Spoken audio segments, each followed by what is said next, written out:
Well, tonight we're looking at Acts chapter 28, verses 11 through 20. And as I promised last week, we're finally going to get Paul to Rome. This was a long journey for Paul, and it's been a journey for us too on Wednesday nights to finally get him there. So for the last time, I want to review that journey at the beginning. Chapters 27 and 28 of Acts, the last two chapters, deal with Paul's journey to Rome and his witness in Rome. Most of those chapters, a chapter and a half, deal with Paul's journey to Rome. It starts in chapter 27, verse 1. It will conclude in chapter 28, verse 16. So let me walk you through this journey one last time. It all begins in Caesarea. That's where Paul had been imprisoned for 2 years.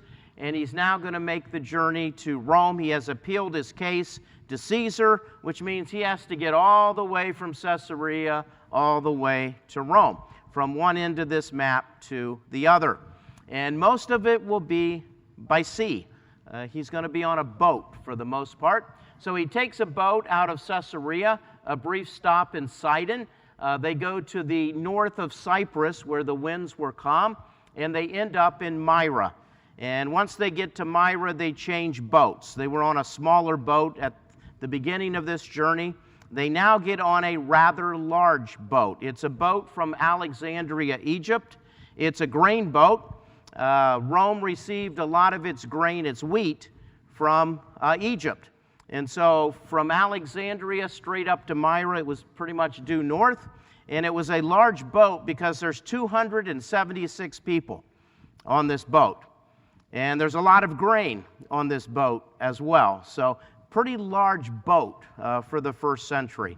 So they get on the boat, and everything is going pretty well. They then make the journey, and they end up in Fair Havens. So from Myra to Fair Havens, they run into some wind. It's not bad, but it kind of pushes them a little bit off course. They want to end up in Crete, but not at Fair Havens. They want to end up at either Salmone or Phoenix. Those would have been better places to spend the winter. Because at this point, we're getting close to those winter months where you don't sail during the winter months, especially in the first century. And so they end up in Fair Havens, and they take a break there. And then there's this discussion.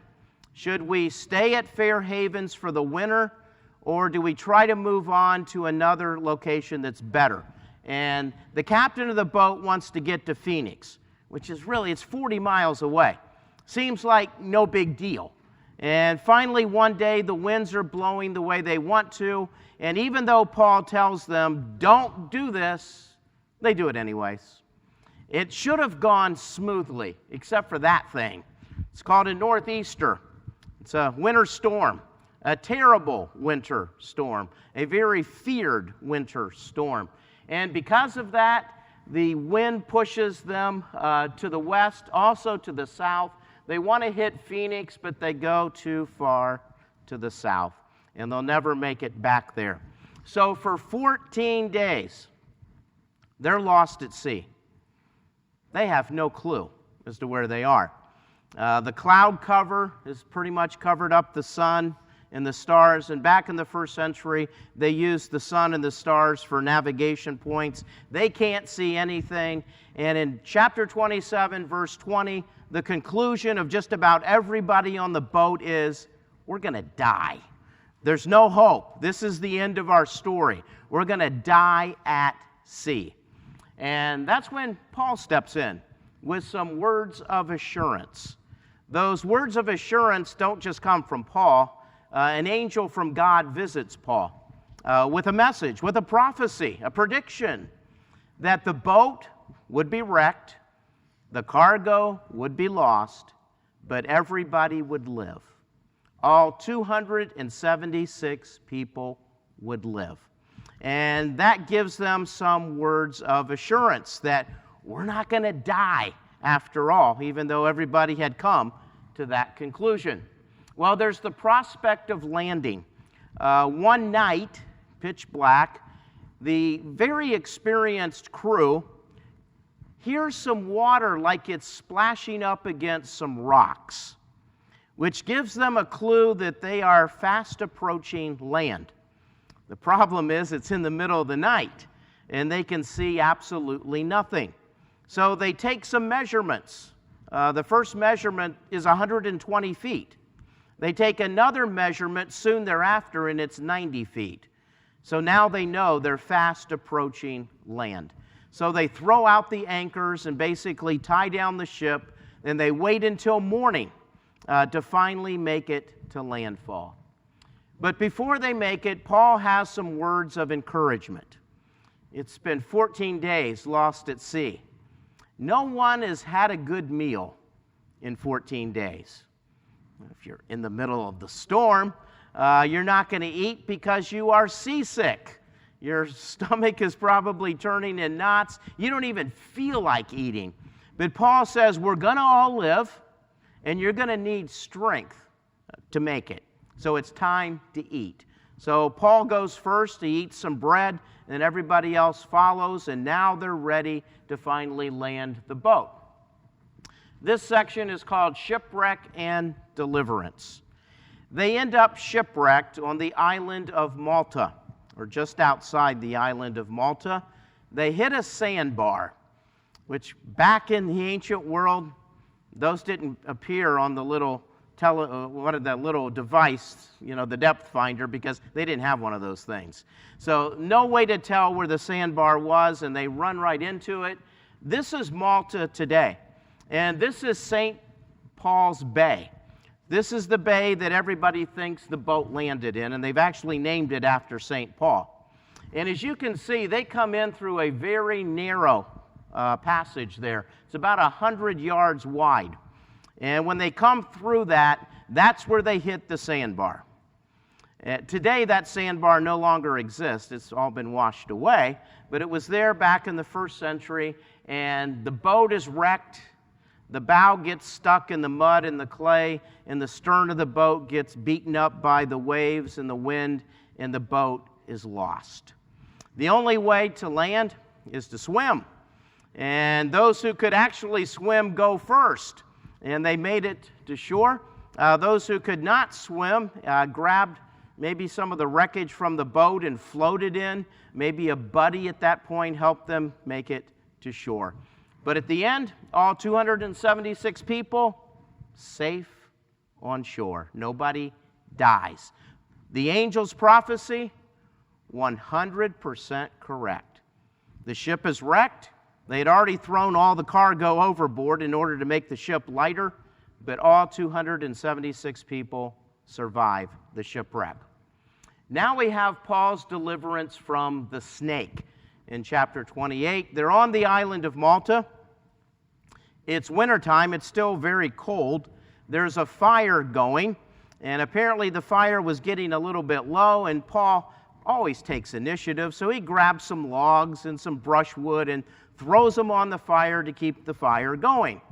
Little does he know that there's a snake in the logs that he picks up, and the snake bites him. It says it fastened onto his hand and kind of dangled there. And the people of Malta are thinking, aha, Paul must be a murderer or a very terrible person.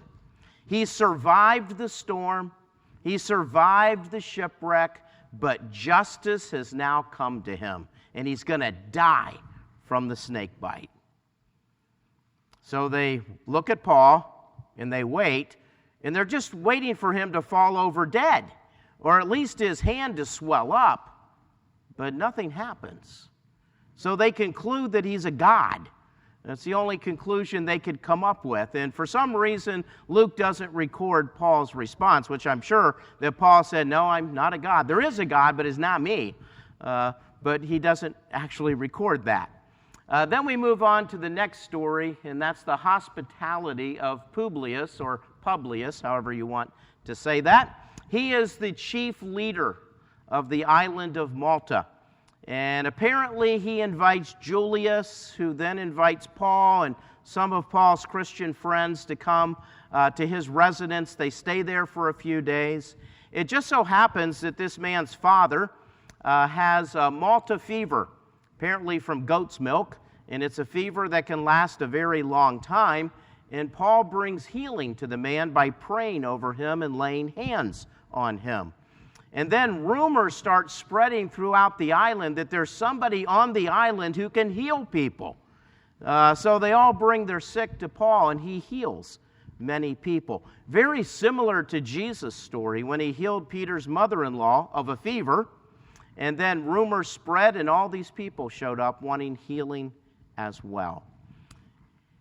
The final leg of the journey is where we start tonight. And we're finally going to get Paul to Rome.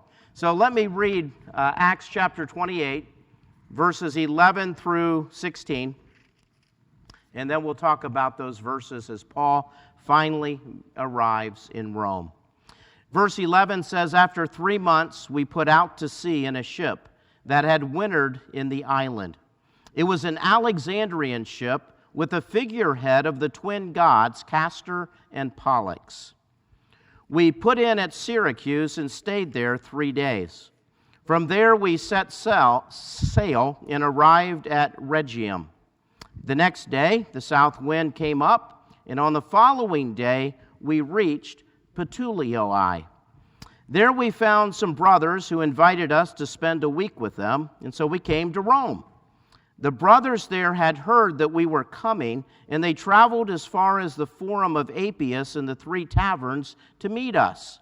At the sight of these men, Paul thanked God and was encouraged. When we got to Rome, Paul was allowed to live by himself with a soldier to guard him."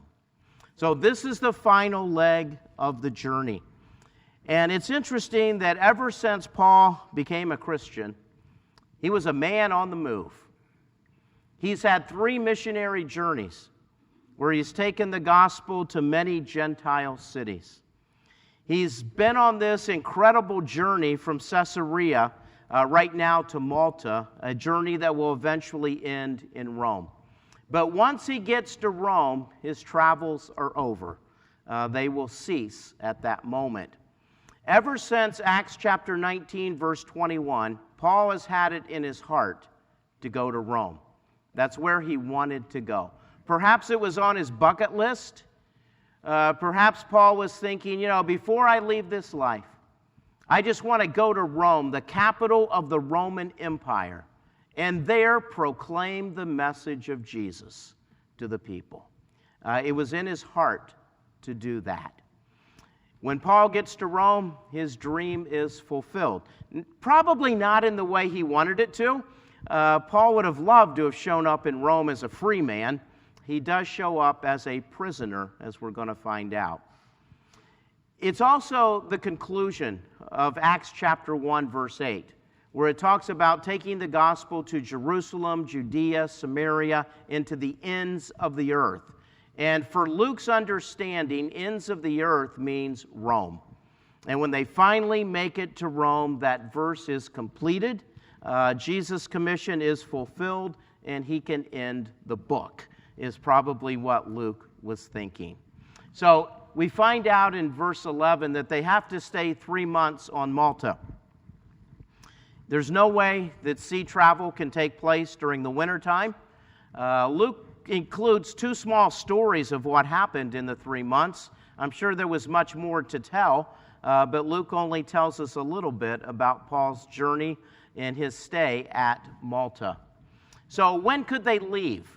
And that was a question that was debated by people back in the 1st century. There was a Christian man named the Elder Pliny who said that the west wind begins blowing about February the 8th, and you can sail from that point on.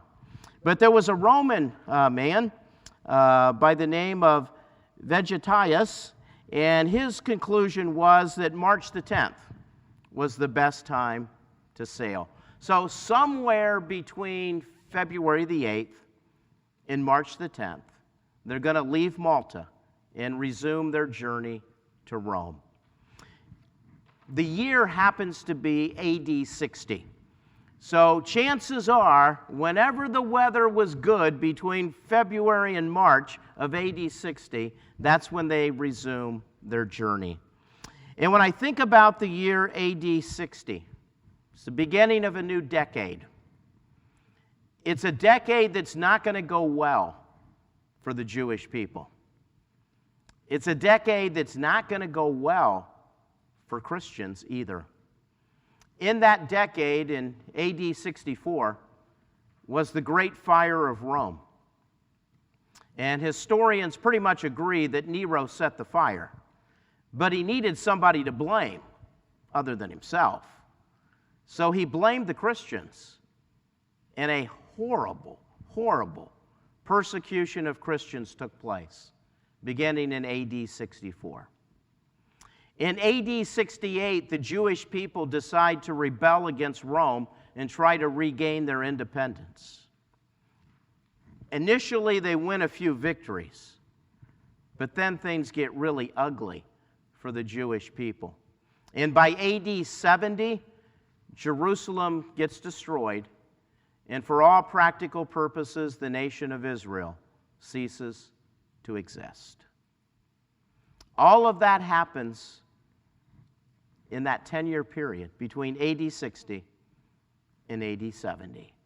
And it reminds me, and maybe it reminds you, we really don't know what's going to happen next. For example, February of 2020 was so wonderful. What happened in March caught everybody by surprise. We really don't know what's around the corner. Well, we find out that Paul needs, of course, a new ship, and he finds another Alexandrian ship, another ship from Alexandria. Chances are it's another grain ship. Chances are it looks very similar to the one that got wrecked off of Malta. And Paul gets on this new ship. And as he gets on the boat, along with his fellow Christians, Luke especially notices that there's the figurehead of the twin gods Castor and Pollux. And these were the sons, in mythology, of Zeus and Leda. They were two gods that the sailors always looked to for protection out at sea. The constellation Gemini is their constellation, and it's a sign of good fortune when seen in a storm. And I couldn't find a picture of the twin gods on the boat, but I did find this. And just to give you an idea that the ancients worshiped the gods and goddesses, and for protection, they would often put the statue of a god or goddess at the front of their boat to guide their journey and to keep them safe. But I wonder what Luke was thinking when he looks up and sees the figures of the twin gods. And maybe he, elbowed Paul and said, remember about 3 months ago? We were lost at sea. We got shipwrecked off the island of Malta. And who rescued us? Was it Castor and Pollux? No. It was the God of heaven. It was the God of heaven who kept us safe. And it's the God of heaven who made us a promise that we will make it safely to Rome. So here are these ancient idol worshipers getting onto this boat, praising Castor and Pollux and praying to them that they would give them a safe journey. And the Christians knowing all along that God is in control and God made a promise and God's going to get them safely to Rome. What a contrast between the two. And perhaps that's why Luke mentioned that figurehead as he was walking on to the boat. Well, the journey begins, and we put in at Syracuse and stayed there for 3 days. So we're back at sea again. We're back journeying again. They start out at Malta, and they go north to Syracuse, which happens to be on the eastern side at the southern part of Sicily. And back in Paul's day, Syracuse was the capital city of Sicily. Also, there were 2 harbors there that they could choose from. It was a very prosperous city. And they stayed there for 3 days. Luke doesn't tell us why. It could be that there was some unloading and loading of cargo that takes place at Syracuse. It could also be that the winds were not favorable and they had to wait 3 days in order to resume their journey. From there, we set sail and arrived at Rhegium. And which, by the way, Malta to Syracuse is about 90 miles. Syracuse to Rhegium is about 74 miles. And they enter the Straits of Messina at that point. And the journey is going well, except for there was a text that kind of indicated that they made a circuit around Rhegium, which basically means it should have gone straight as that arrow goes straight, but perhaps they ran into some wind and kind of drifted off and had to drift back in order to get there. The next part of the verse says that a south wind came up, which that's exactly what they were looking for. And the following day, we reached Puteoli. And back to the map, that's 200 miles straight ahead. And now they're in the heart of Italy. In fact, this particular city was basically the end of the grain journey. This was the port where all the grain vessels would come in, and that's going to be the end of the sea voyage. The grain would all be unloaded, and everybody has to get off the boat at that point. That's the end of Paul's journey at sea. And I'm sure he's very happy about that. It's been quite the journey. And then there's just 130 miles left to make it to Rome. That's the good news. The bad news is they're going to walk. And according to all the scholars that I read, that's a 5-day journey. So if you do a little math, that's 26 miles a day. I would say if that's true, the ancients were in pretty decent shape. So in case you ever decide to do this, just walk 26 miles a day for 5 straight days, and you'll know what Paul did. So that's quite a journey, though, to make it all the way to Rome. But while they're there, they decide to spend a week. And it could be that after this sea journey, they just want to rest a while. They know they've got 130 miles to go and they're going to walk. So chances are they decide, let's just spend a week, relax, refresh ourselves, and then we'll be ready for this journey. Because of that, Paul is able to spend the week with some Christian friends. And he did this before at Sidon. And again, it tells us something about the relationship between Paul and the Roman centurion Julius. They seem to have become friends, and he trusts Paul to go visit with the Christians, sends a Roman soldier with him, to keep an eye on him, but he allows Paul that kind of freedom, knowing that everything that Paul has told him up to this point has been absolutely true. It also is a reminder that Christianity reaches Italy before Paul did. Paul did not start Christianity in Italy. It was there way before him. In fact, Paul has already written the book that we call Romans, the letter to the Romans. So Paul did not start the church at Rome. That church already existed, and Paul has already communicated with them. And then Luke, out of the blue, says, we came to Rome. And then in verse 16, he also talks about arriving in Rome. And then in verse 15, he actually tells us how they got there. What happens was when they get finally to this city of Puteoli, word is sent ahead to the Christians at Rome that Paul is coming. He's on his way. And there are some Christians from Rome who decide not to wait until Paul arrives at Rome. They're going to go meet him on the way. And that's what verse 15 is all about.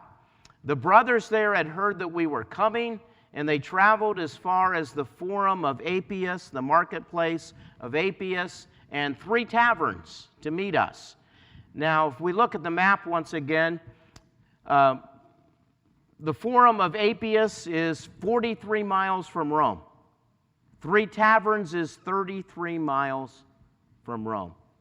These people walked either 43 or 33 miles just to greet Paul along the way. That's how dedicated they were to him. And Paul thanked God and was encouraged. At this point, Luke's going to answer the question, how will the Christians in Rome receive Paul? Will they welcome him or will they not welcome him? And we find out very early on, yeah, they welcome him. They welcome him so much that they don't even wait till he gets there. They walk 33 or 43 miles just to see him and travel with him back to Rome. So Paul knows when he gets to Rome, he's got the support of the Christian church at Rome. They are on his side. They believe in him. They believe in what he's doing, and they are going to support him. And then once again in verse 16, Luke says, when we got to Rome, so they're back again. So they finally arrive in Rome. And when they get to Rome, God has kept his promise. A promise that goes all the way back to Acts chapter 19, verse 21. A promise to Paul when this whole thing started. You're going to make it to Rome. And I believe I've counted up as we've gone through here 8 opportunities where Paul could have died along the way. 4 in Jerusalem and 4 involving the storm, the shipwreck, the soldiers, and at the snake at the island of Malta. On 8 different occasions, Paul could have died. But he doesn't, because God keeps his promise. And Luke doesn't tell us everything in these chapters, but his emphasis is God kept his promise to Paul. God promised him that he would testify before Caesar, and Paul is now in Rome. God is a promise-keeping God. And that's a great lesson for all of us, because there are moments in life when it looks like God's not going to keep the promise. But God comes through. We need to trust him. And we need to trust him even when things don't look good. And that's what Paul does, and God keeps his promise. We next learn that Paul was allowed to live by himself. Paul is waiting for his trial. In many ways, he's under protective custody. We could say that he's under house arrest. Paul is not thrown into a dungeon. Paul is not thrown into prison. Paul gets to live in a house that he rents. Apparently his Christian friends paid the bill. But Paul gets to live in a private house. But he's not completely free either. He's chained to a soldier who guards him. And it does say a soldier. So he's attached to a Roman soldier who gets to accompany Paul wherever he goes, who gets to guard Paul and make sure that he doesn't escape. So Paul is got some freedom. He's not in a dungeon. He's not in a prison. He's in a house. But at the same time, he's in a chained to a Roman soldier. To back up a little bit, Luke writes, when we got to Rome.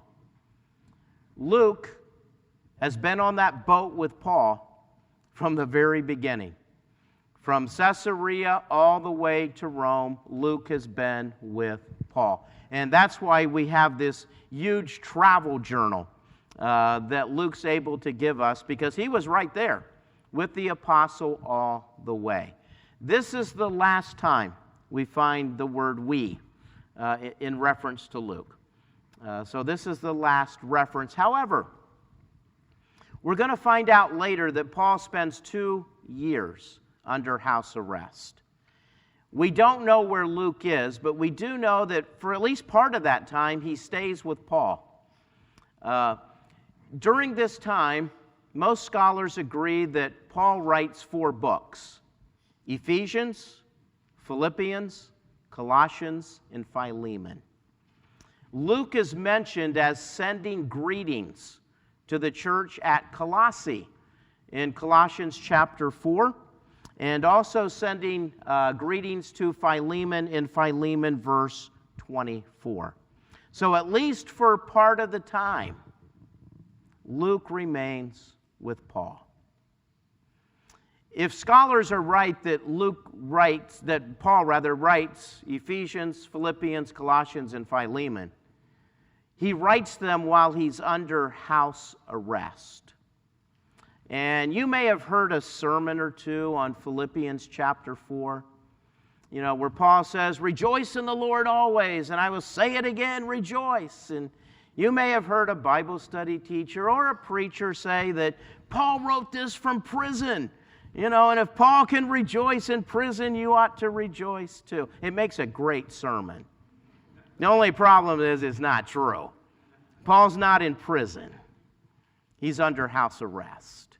Yes, he's in chains, but he also has some freedom. And at the very end, once we finish the book of Acts, I'm going to take another week to talk about the question, what happens to Paul after Acts chapter 28? And we're going to try to figure out from what evidence we have what exactly happened to Paul. Now, if you want to read a book where Paul was really in a dungeon, at least according to the way I put it together, 2 Timothy is Paul's last book. And I believe he writes it perhaps days or months before he is executed. So there's a big difference in those two books. Well, we did it. We got Paul to Rome. And now we begin the very last section in the book of Acts. And that's Paul's witness once he arrives in Rome.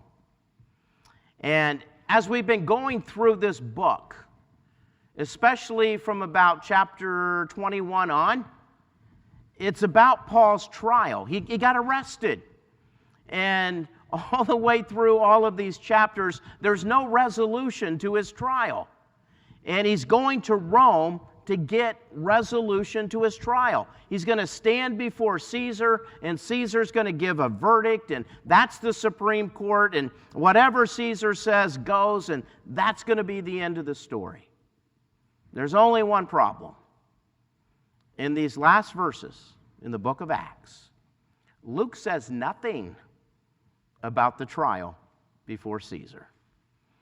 I mean, that whole boat trip was about getting Paul to Rome so he could stand trial before Caesar. And Luke says nothing about that trial.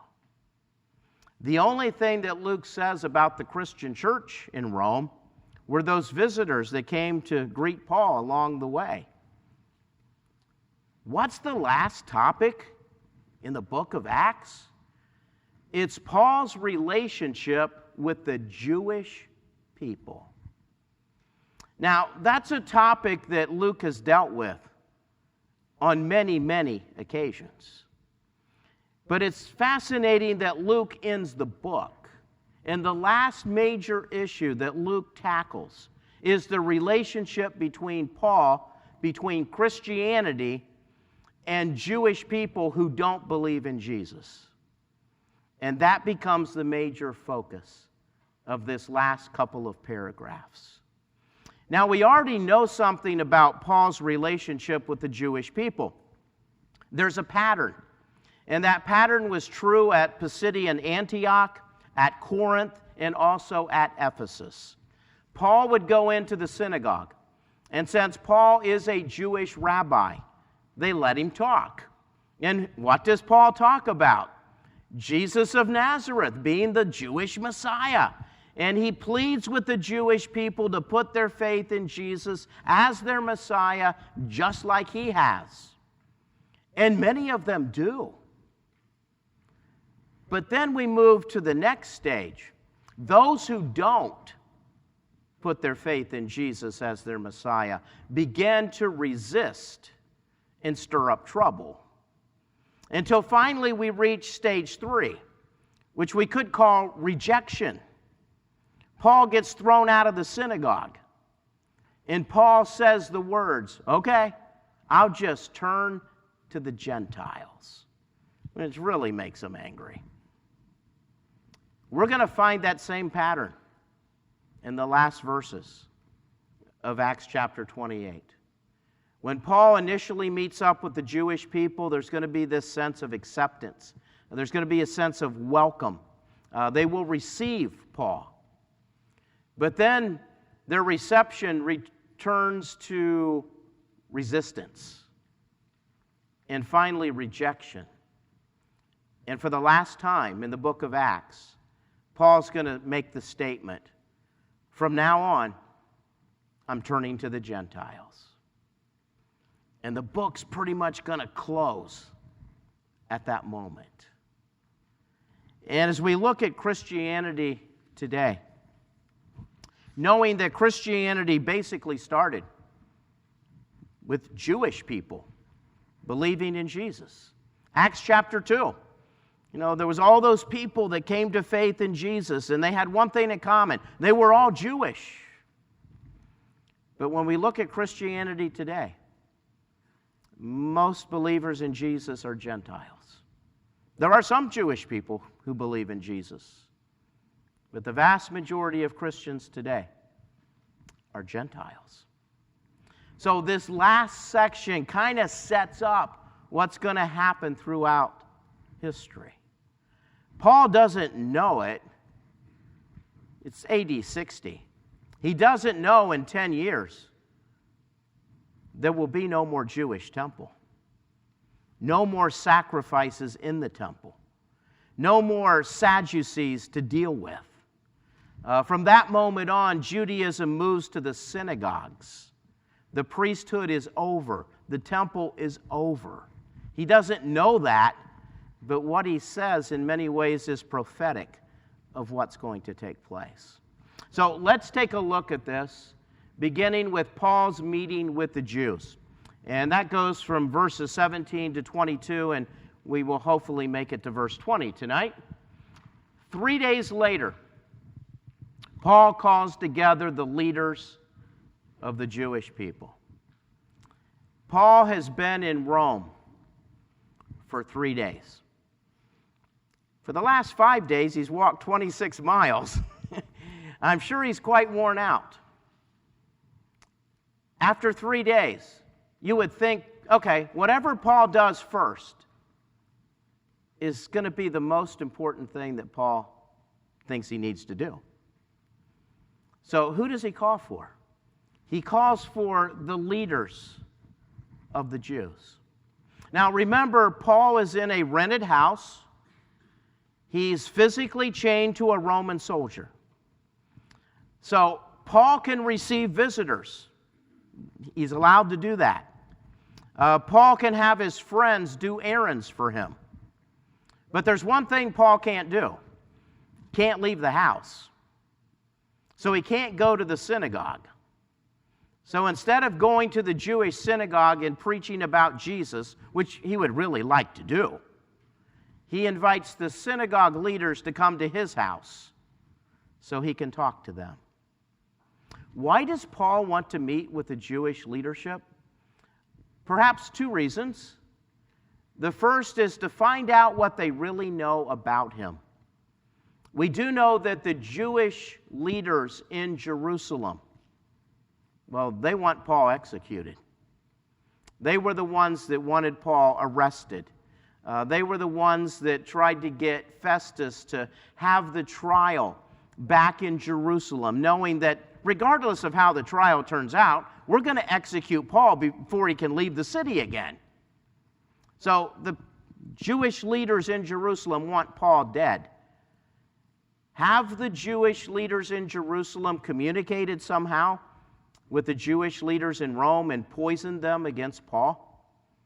Paul wants to know what these people know about him and think about him. A second reason Paul goes to the Jewish people first is because that's his pattern. In fact, at one point in Romans, he writes to the Jew first and also to the Greek. And Paul followed that in all of his missionary journeys. When he went into a city, the first place he goes, the Jewish synagogue. Then when he gets thrown out eventually, then he goes to the Gentiles. Well, Paul's in Rome, and the first people he wants to go to are the Jewish people. And again, he would love to go to the Jewish synagogue. He can't do that. So instead, he invites the synagogue leaders to his rented house, and he's going to talk to them. And he's going to talk to them about Jesus. I mean, Paul would love to go to the synagogue and talk about Jesus. He can't do that. But if he can talk to the leaders of the synagogues and convince them that Jesus is the Messiah, he can then send them back to their synagogue to talk about Jesus as the Messiah. So that's what he wants to do, to somehow convince the leaders of this Jewish synagogue that Jesus is the Messiah and evangelize that way. So he meets with them. And there's a fairly large group of Jewish people in Rome. About this time, Rome has about 1 million people living in it. 20,000 to 50,000 of those people are Jewish people who have settled in Rome. Now, it appears that the synagogues are not integrated. All the synagogues are independent. So Paul doesn't invite just one person who's over all the synagogues. He invites many leaders to come, and he wants to talk to them. And he begins his speech with, "My brothers."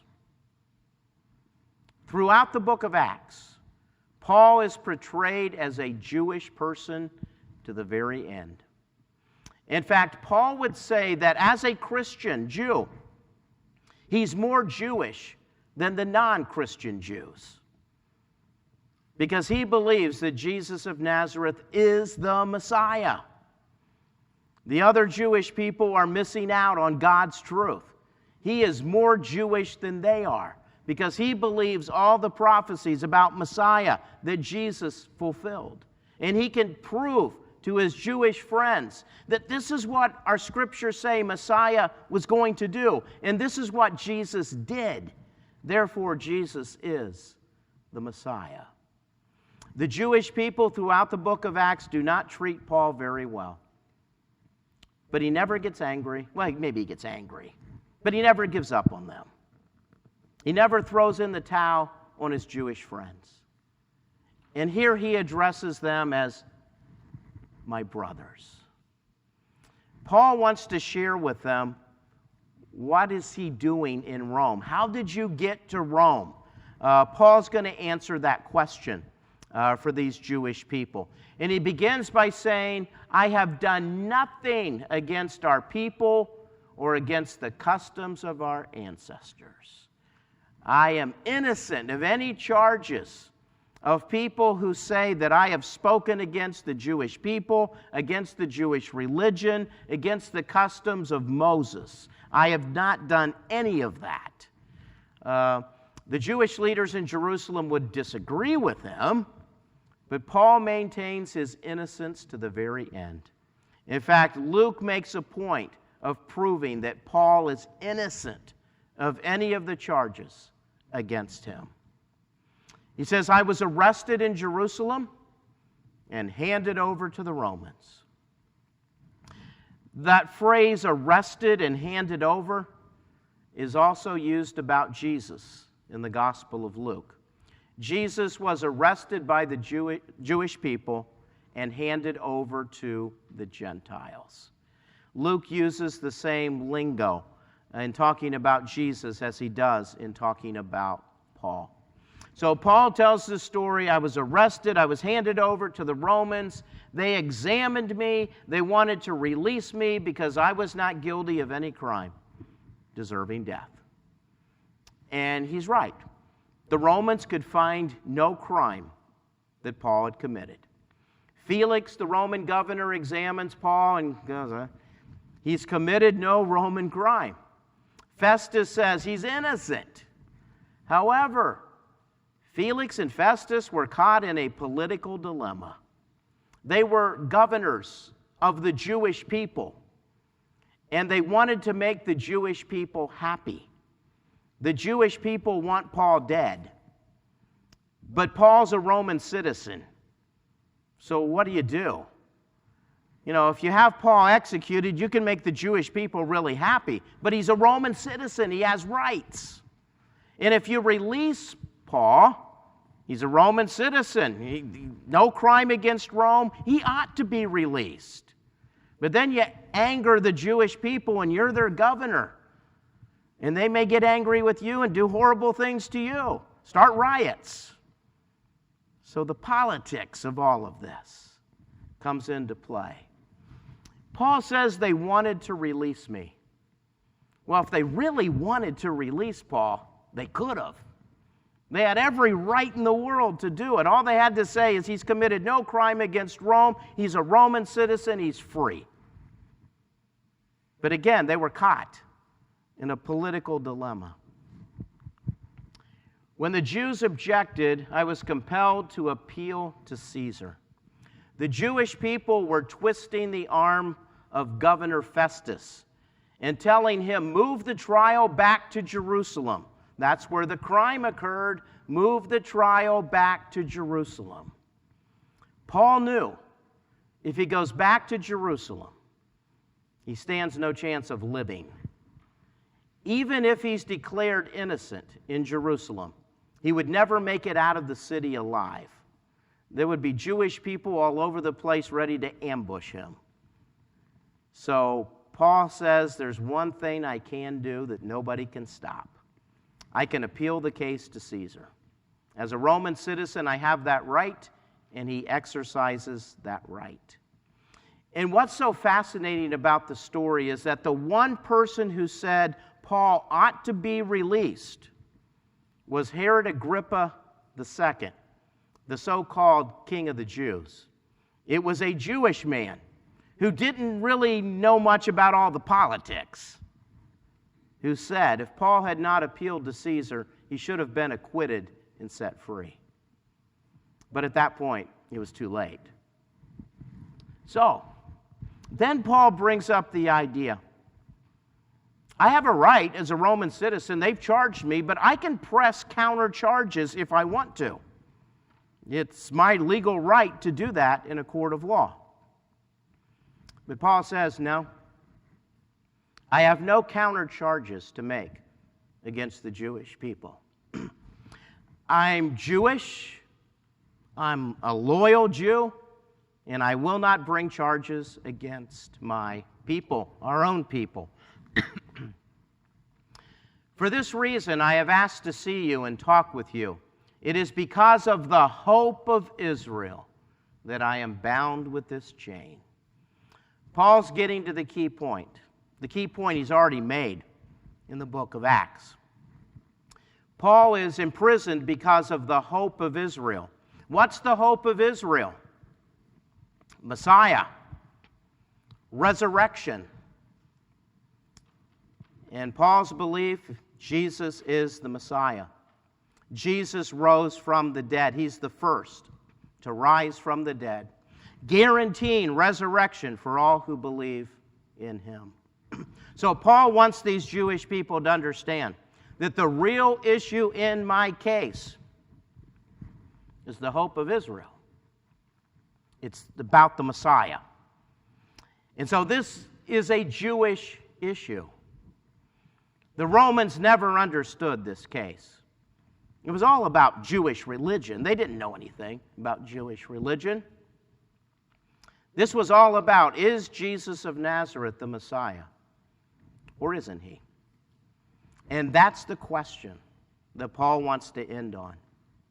That's what he wants these Jewish people to understand.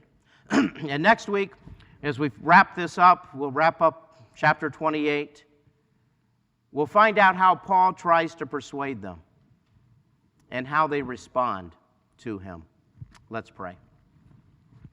Heavenly Father, thank you for an incredible story. A story of the heart of a man who wanted to proclaim the message of Jesus to all people, to Jewish people, to Gentile people, to every single person on earth. Thank you for the passion of Paul, that more than anything at Rome he wanted to proclaim the name of Jesus and proclaim who he was and give people in that capital city of the Roman Empire an opportunity to come to faith in you. And Father, may that same zeal be true of our lives, that more than anything, we want people to know who Jesus is and what he's about, and to communicate that message with people. So, Father, give us opportunities to talk about you to someone else. I pray in Jesus' name, amen.